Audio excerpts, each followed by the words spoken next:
think this competition's amazing. There's so many people from like so many different places, and it's incredible how much beach volleyball has like impacted the world, and it's just everyone's from every different country, and it's really good. I'm excited.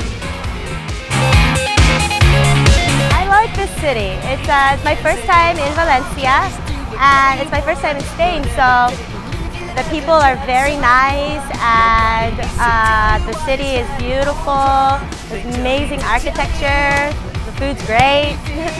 I've spent most of my time in the center, and it's been really nice.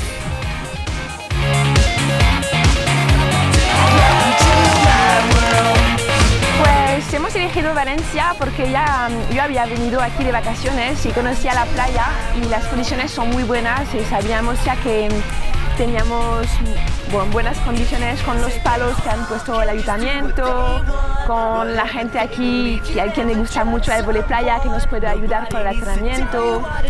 Adoramos la ciudad, adoramos la playa y bueno, es una manera de mezclar buen momento con entrenamiento duro.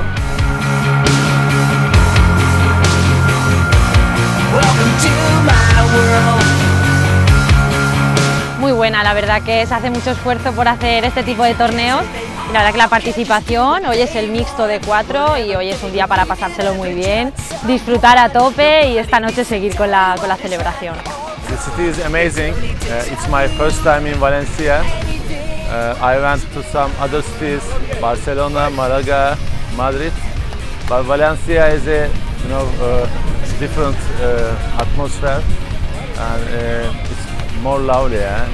It's my best one now from now on, Spain.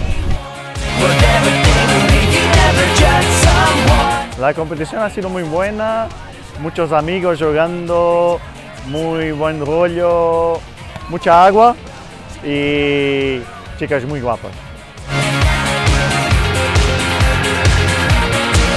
Es diferente de lo que estamos acostumbrados en el verano, me gustó.